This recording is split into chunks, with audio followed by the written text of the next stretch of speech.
자, 우리 같이 호세아서 7장 1절에서 7절까지 함께 봉독하겠습니다. 7장 1절부터요. 내가 이스라엘을 치유하려 했을 때에 에브라임의 죄악과 사마리아의 악이 드러났으니 이는 그들이 거짓을 행하고 도둑이 안으로 들어오며 강도떼가 밖에서 약탈함이라. 그들은 내가 그들의 모든 악을 기억하고 있음을 그들의 마음속에 생각지 아니하는도다.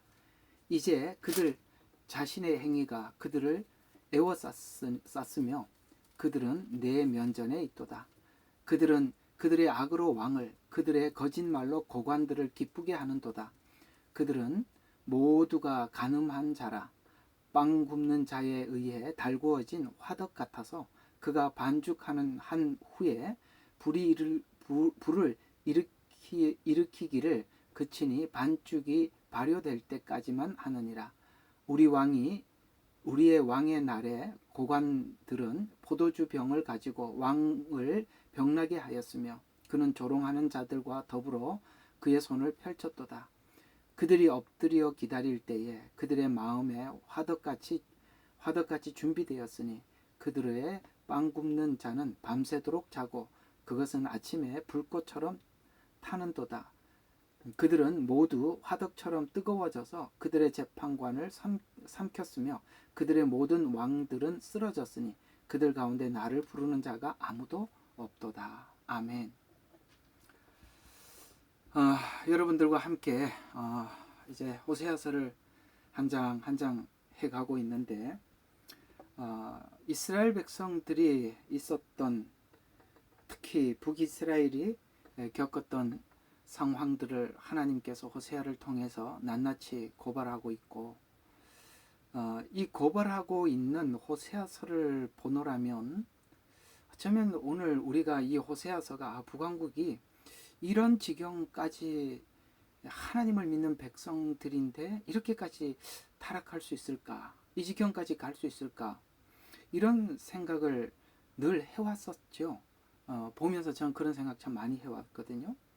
근데 그걸 현실로 우리가 지금 살고 있는 이 시대에 볼 수 있다는 게 참 놀랍습니다. 과거에는 이건 마치 멀리 있었던 이스라엘 이야기로 설교를 계속 해왔었는데요. 지금 호세아서를 하나하나 읽어보면 어쩌면 이게 우리 한국에 있는 이 정세, 지금 보고 있는 상황과 너무나도 닮아서 꼭 마치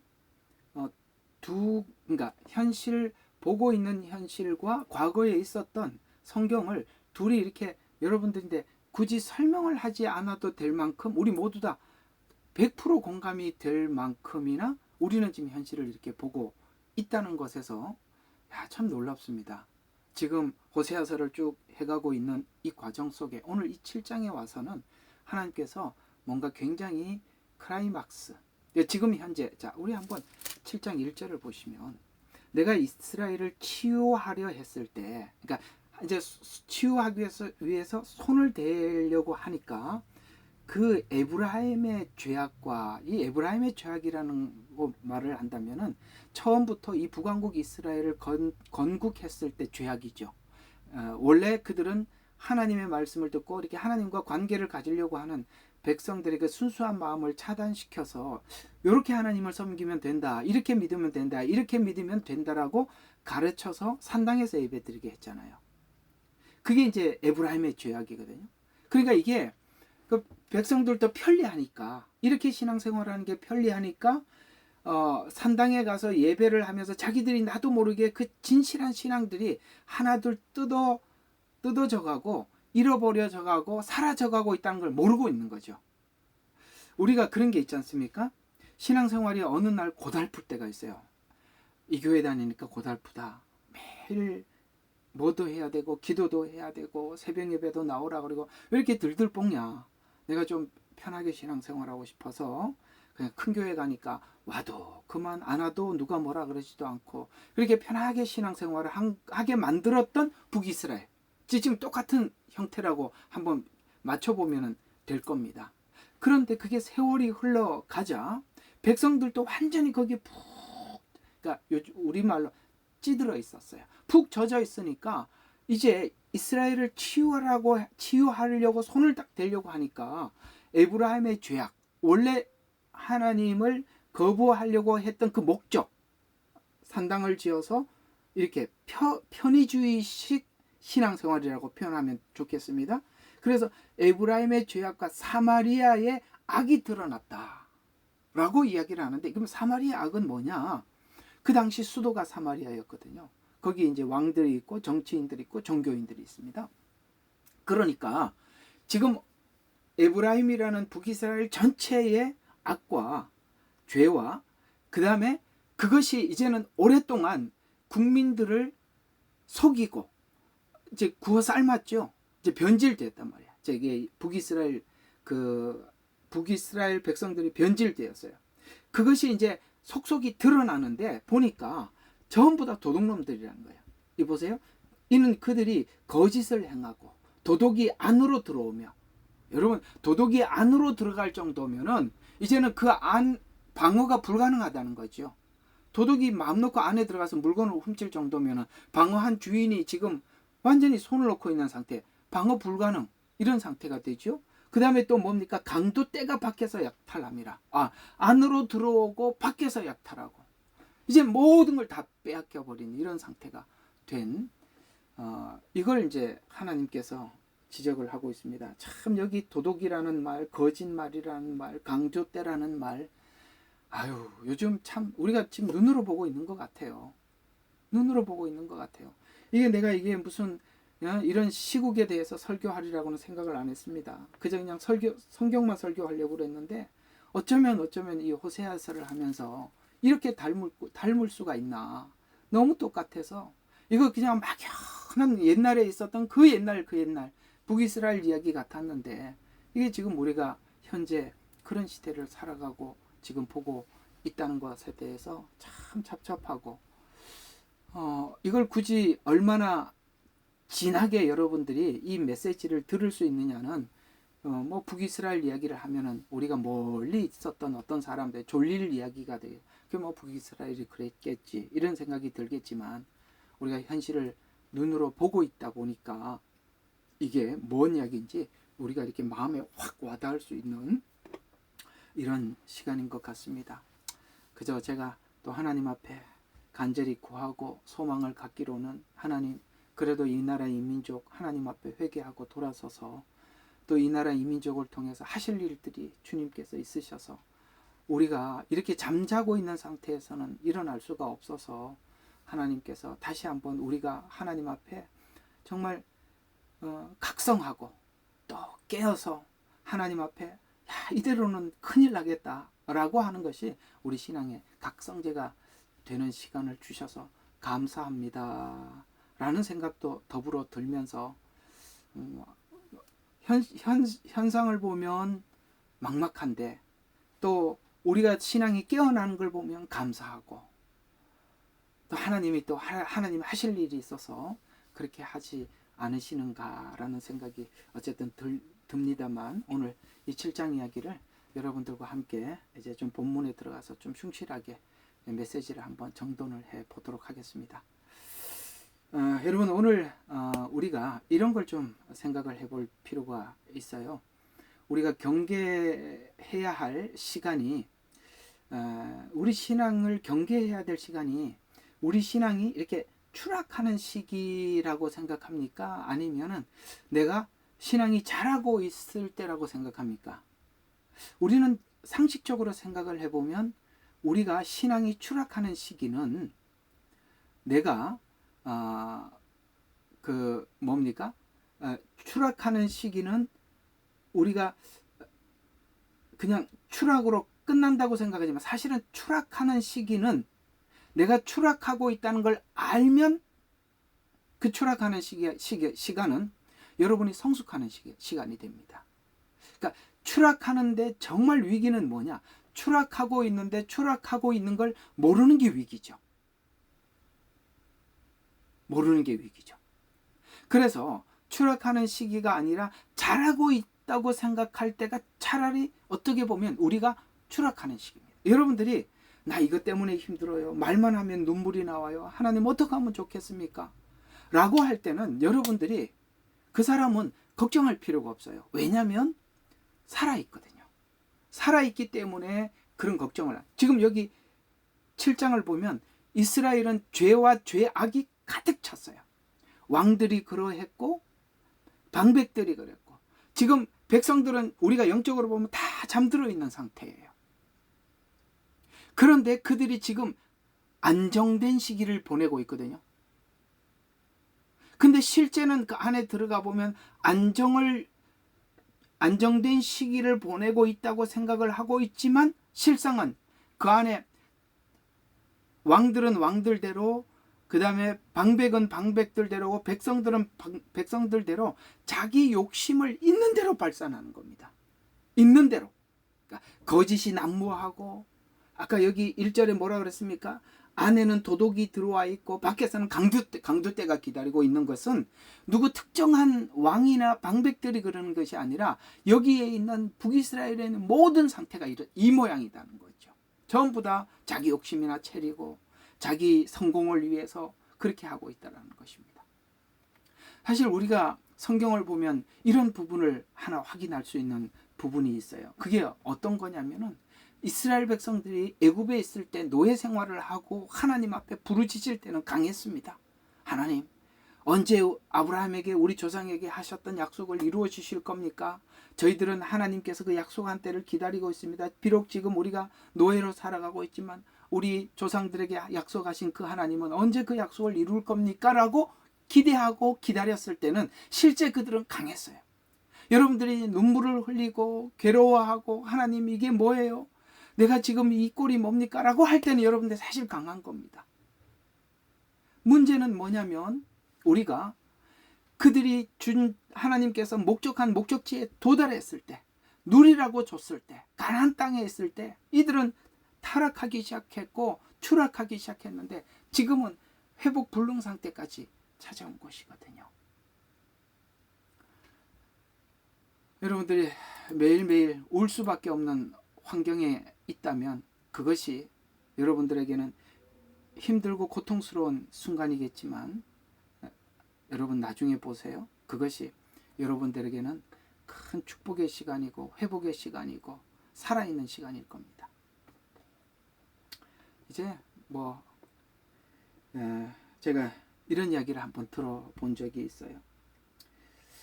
신앙이 이렇게 쭉 추락하고 있는 어떤 성도가 있었습니다. 정말 붙잡을 길이 없었어요. 근데 문제는 이 추락하는 성도들을 붙잡을 길이 없는 게 뭐냐면, 자기는 배울 거 다 배웠고 이제는 알 만큼 알았다. 왜냐하면 옛날에는 그냥 그 은혜가 사모가 돼서 정말 매일 저녁마다 이렇게 말씀을 기대하고 기다리고 그랬었어요. 근데 이제 어떤 분이 이제 교회 와서 막 은혜를 받고 있으니까, 이제 자기도 옛날에 한번 이렇게 은혜를 받고 그랬던 어떤 때가 있었어요. 그러니까 나는 그분 그 말을 지금도 그 말이 그대로 귓전에 그냥 살아있는 것 같아요. 뭐라 그러냐면, 이제 한참 은혜를 받고 있구나. 조금만 기다려봐. 야,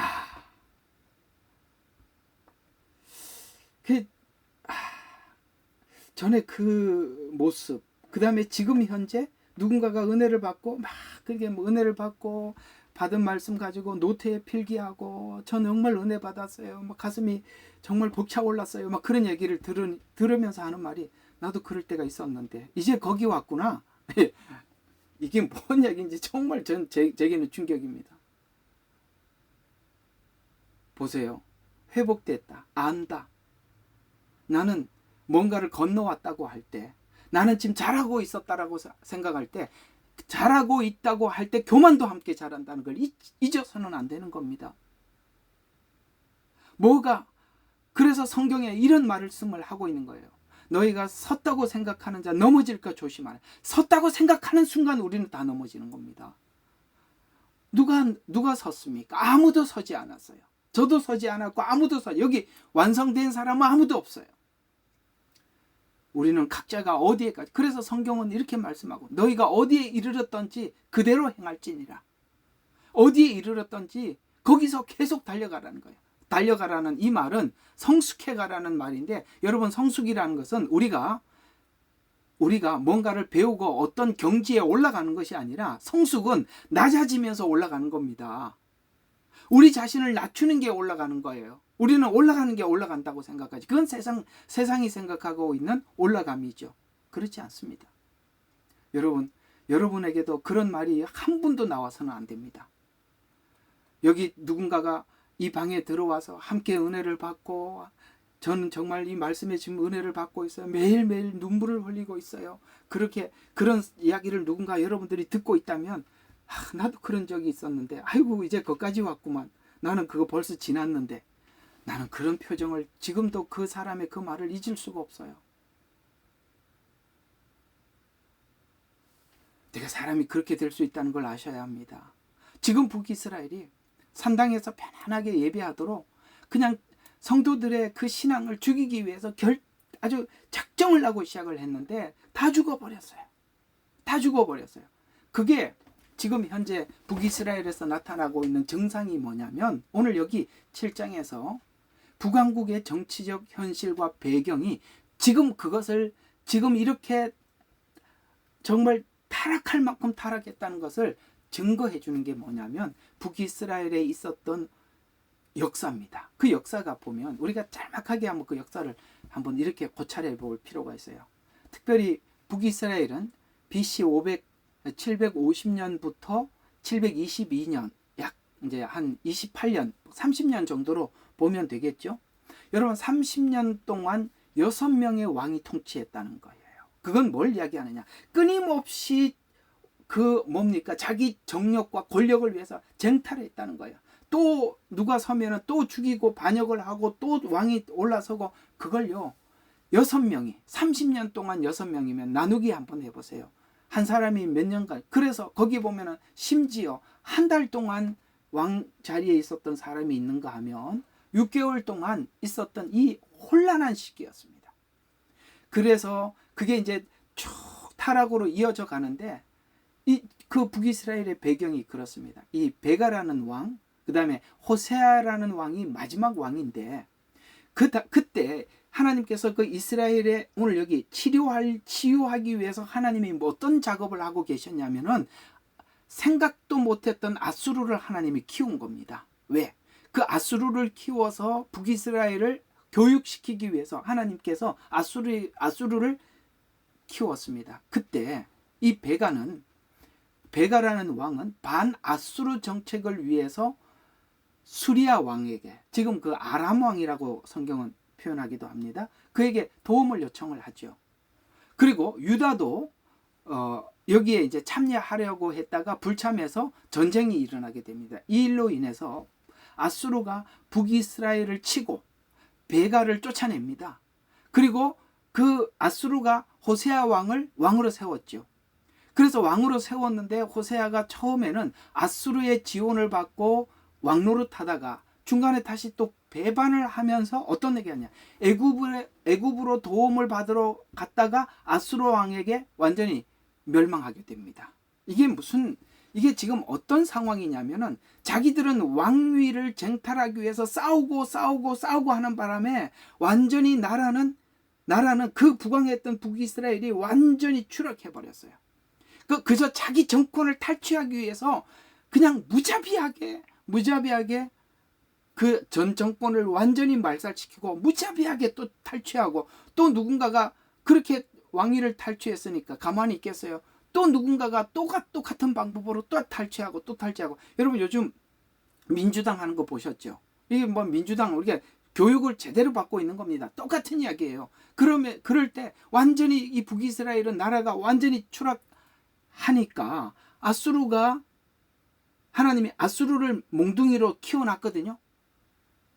그래서 참 선지자들이 뭐라고 외쳤냐면은, 야, 남유다에게도 바벨론에게 포로로 잡혀가라. 이건 하나님께서 우리를 교육시키기 위한 거다. 북이스라엘에도 하나님께서 아수르를 통해서 교육시키려고 하면은, 여러분, 훈련 받으러 가면 되잖아. 그런데 그래도 자기들이 정치권, 그러니까 하나님 앞에 이 지경이 되었을 때 하나님 앞에 무릎 꿇지 않고 마지막까지 자기 방법을 쓰는 거예요. 그래서 마지막 방법을 썼던 것이 어디라고요? 아람, 수리아에게 도움을 청하고 그다음에 애굽에게 도움을 청했지만 어떻게 됩니까? 그들은 이 이스라엘을 도울 수가 없었습니다. 그래서 결국은 이제 이스라엘은 아수르에게 포로로 잡혀가게 됩니다. 이 상황과 이 모습을 보고 하나님께서 말씀하시기를 3절에 이렇게 말씀하고 있습니다. 3절 한번 보십시오. 그들은 그들의 악으로 왕을, 그들의 거짓말로 고관들을 기쁘게 하는도다. 이게 무슨 말입니까? 지금 이 나라를 하나님께서 도저히 더 이상 볼 수가 없어서 이게 아수르를 통해서 하나님이 이렇게 손을 보려고 하는 게 자기 눈으로 보고 있으면서도, 잘 봐요, 그렇게 나라가 잡아먹힐 수밖에 없는 이 상황이 눈앞에 와 있으면서도 자기들 안에서 정권만 탈취하기 위해서 계속 치고받고 싸우고 앉아 있는 거예요. 지금 우리나라가 딱 그런 상황이에요. 우리가 지금 이런 다른 세력들이 우리나라에 들어와서 우리나라를 그렇게 삼키게 되면 미래에 어떻게 될지 눈에 뻔히 보이는데도 아랑곳도 하지 않는 거예요. 진짜 이거 진짜 설교 시간에 누가 다 듣고 그러니까 다 말할 수는 없지만 우리 다 알고 있잖아요. 무슨 짓을 하고 있는지. 이렇게 이런 정도로 이렇게 된 게 왜 그랬냐 이거예요. 왜 이 지경까지 왔느냐 이거예요. 가장 큰 원인이 뭐냐? 산당 예배라는 거예요. 산당 예배. 아까 우리 기도를 드렸지만 이게 다 우리 기독교인들의 죄악이라는 거예요. 기독교에서 여러분 세상 사람들은요 샘플이 없어요. 도덕의 샘플이 없어요. 선의 샘플이 없어요. 그 샘플을 보기를 원하는 거예요. 그래서 그래도 늘 세상 사람들이 기독교인들을 욕을 하든 말든 간에 왜 욕을 하느냐? 세상 사람들은 우리보다 훨씬 더 더러운 짓을 하면서도 기독교는 조금만 뭔가 사람들에게 알려지면은 더럽다고 욕하지 않습니까? 왜 그래요? 너무 깨끗하다고 생각하기 때문에. 그래도 너희들만큼은 이 선의 기준이 아니냐, 도덕의 기준이 아니냐, 우리가 아무리 악하더라도 그래도 너희들을 보면서 우리가 힘을 얻어야 되지 않겠냐 하고 우리를 바라다 봤는데, 여러분 지금까지 교회가 했던 태도들은 그저 교회를 크게 키우고 사람들을 모아놓고, 그렇죠? 사람들 많이 모아놓고 그 다음에 의시되고 돌아다니고 이런 것만 해왔다는 거예요. 그러니 이게 무너져 버린 거예요. 그러니까 누가 왕위에 올라와, 누가 정권을 잡아요? 이렇게 추하고 더러운 사람들이 정권을 잡아서 지금 나라가 이제 풍전등화가 되어 있음에도 불구하고 그 안에서 내분만 일어나고, 이게 계속, 아까 왕이 28년 동안 6명이 계속 바뀌었다고요. 그동안 국가는 얼마나 쇠약해졌고 지금 완전히 이 지경이 됐어요. 바로 이 부분이란 말이에요. 정말 세상 사람들은 회개하라 그래도 뭘 잘못했는지 몰라요. 우리가 세상의 빛을 잊어버리고 소금의 역할을 하지 못하니까 이제는 세상의 선의 기준이 사라져버린 겁니다. 그러면 악과 악만 디테일 뿐인 것이죠. 그래서 이 상태를 보고 하나님께서는 이렇게 지적을 하고 있어요. 4절을 보면 그들 모두가 가는 자라 빵 굽는 자에 의해 달구어진 화답 같아서 그가 반죽한 후 불을 일으키기를 그치니 반죽이 발효될 때까지만 하느니라. 계속 내분이 일어나고 부풀고 내분이 일어나가지고 이렇게 부풀고 있어요. 그리고 한쪽은 뭐 하고 있습니까? 이 빵을 구우려고 화덕을 잔뜩 불에다가 완전히 아시죠? 이렇게 벌겋게 달궈놓은 거예요. 왜? 거기다 확 집어넣어 버리려고. 아수르에다 여러분 아수르 와가지고 이 북이스라엘 얼마나 고통을 당합니까? 그래서 인간의 본성이 기회를 얻으니까 달구어진 화덕 전병과 같다고 평가하는데, 죄성 안에 잠재된 본성이 기회를 타서 부도덕, 배신, 폭력 이런 것들이 난무하고 있는 중이다 라고 하나님께서는 말씀하고 있는 것입니다. 원래 이스라엘은 신정국가지요. 국가의 시작도 하나님이 시작했고 그 다음에 하나님께서는 그 힘을 주셔야 이 나라를 유지해 나갈 수 있어요. 그럼에도 불구하고 지금 이런 상태가 되었는데도 아무도 하나님 앞에 나와서 구하는 자가 아무도 없다는 거예요. 이 지경이 되었는데도.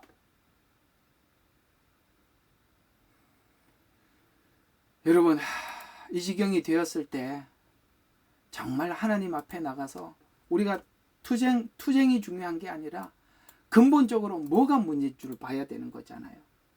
7절을 한번 보시죠. 그래서 그들은 모두 화덕처럼 뜨거워져서 그들의 재판관들을 삼켰으며 그들의 모든 왕들은 쓰러졌으니 그들 가운데 나를 부르는 자 아무도 없도다. 여러분, 재판관들을 삼켰대요. 요즘 보셨죠? 사법부 다 삼켰어요. 그 다음에 또 여기 뭐라고 이야기하고 있어요? 왕들은 쓰러졌으며. 그렇습니다. 정권을 잡기 위해서 또 다른 사람이 등장하고 또 다른 사람이 등장하고. 여러분, 우리가 꼭 이런 지경으로 가는 것 같은 그런 느낌을 받아요. 그런데 문제는 뭐냐?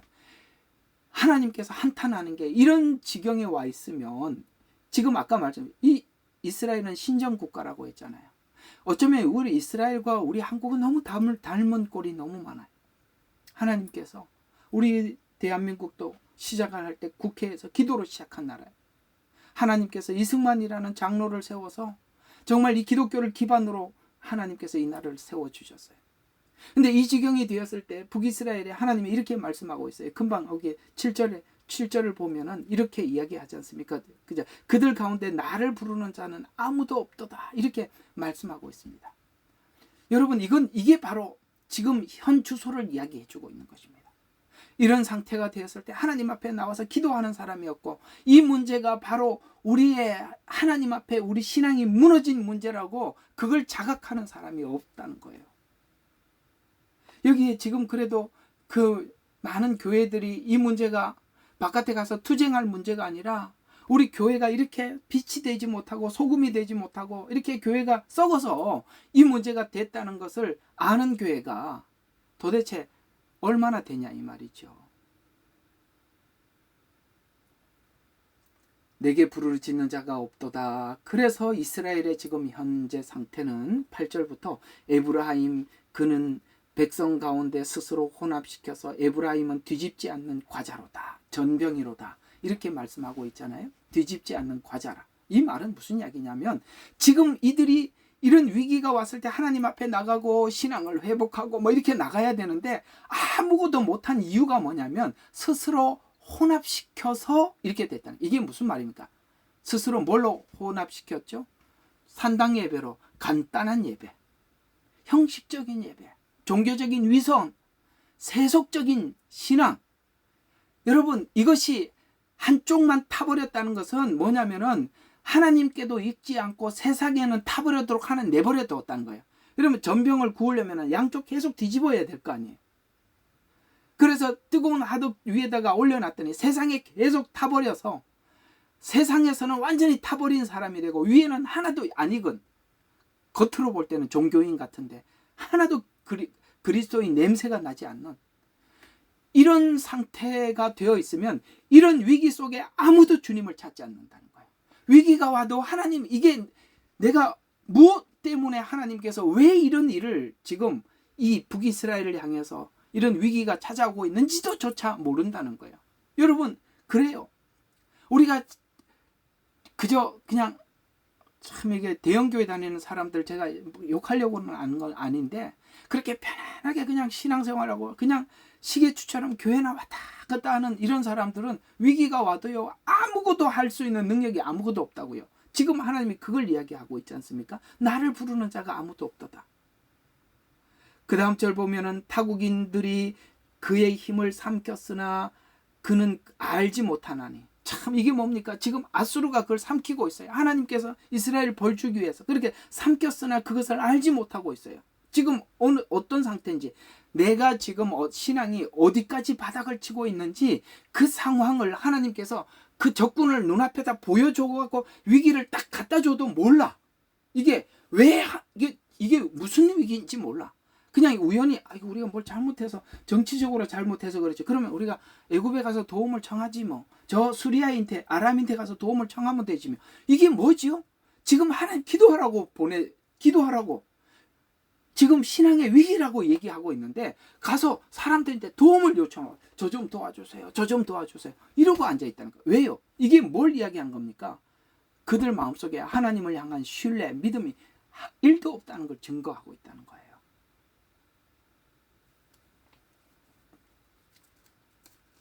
10절 이스라엘의 교만은 그의 얼굴의 증거가 되는도다. 자, 교만이 그 증거. 그들은 이 모든 일을 당하여도 그들의 하나님께 돌이키지 아니하며 그를 찾지도 아니하는도다. 아까 기도하지 않는다 그랬어요. 이런 일이 생겨도 알지 못한다고 했습니다.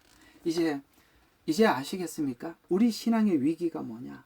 하나님께서 이걸 우리에게 뭔가 사인을 보내도 알아차리지 못한다는 거예요. 그럴 때 기도하면서 하나님 앞에 구해야 되는데 사람한테 도움을 청하러 간다는 거예요. 그게 하나님과 아무 상관없이 신앙생활을 했다는 그 위기가 왔을 때 그걸 반증해 주는 거예요. 위기가 왔을 때 여러분들은 뭘 하느냐 이거죠. 여러분, 이 위기가 지금 우리는 편하게 살다가 맞이하는 위기지만 우리 할아버지 할머니들은 옛날에 일제 36년 그 다음에 6.25 동란 그 가난 그거는요 매일매일 있었던 위기였다고요. 매일매일 있었던 위기라고요. 그렇기 때문에 그들은 이 위기 속에서 그저 우리 자기들 조상들만 한탄하지 않고 많은 우리의 믿음의 선배들은 하나님 앞에 나가서 기도하였고 하나님 앞에 더 부르짖었어요.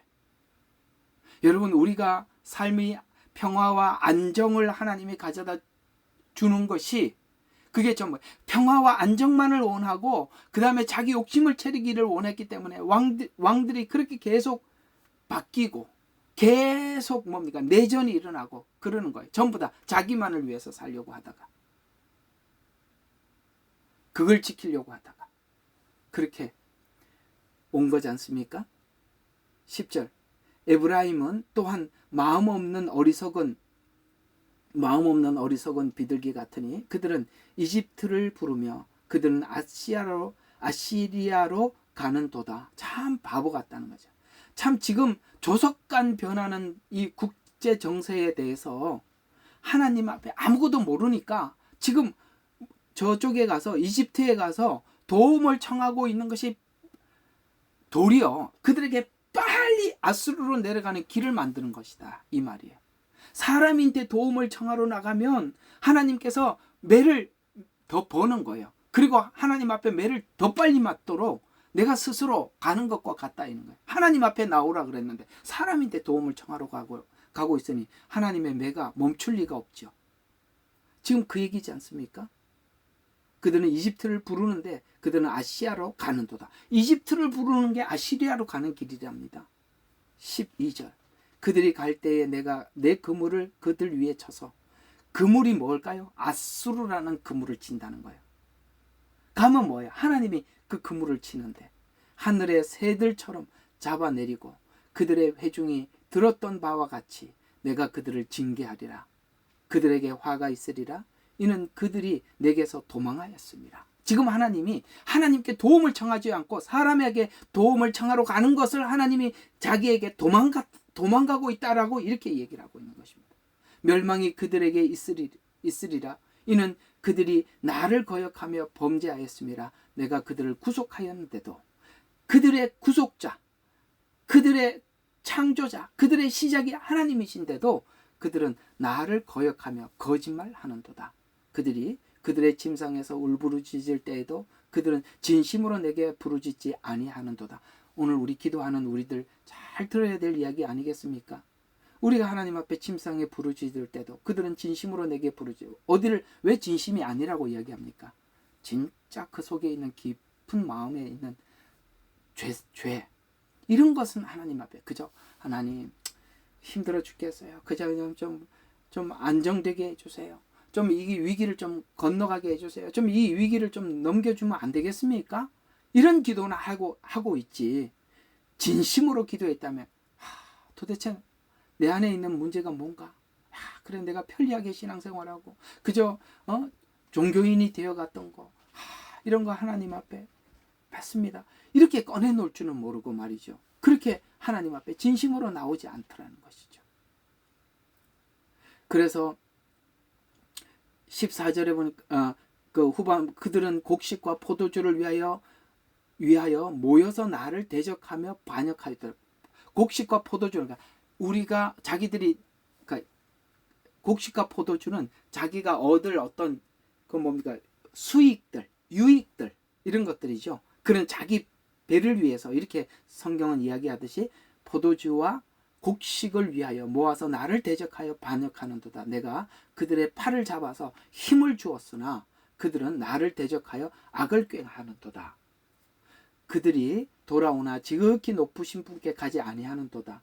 아무리 고난을 줘도 하나님께 안 돌아가고 그들은 속이는 활과 같으니 그들의 고관들은 그들의 혀의 사나움으로 인하여 칼에 쓰러지나니 이것이 이집트 땅에서 그들의 조롱거리가 되리라. 참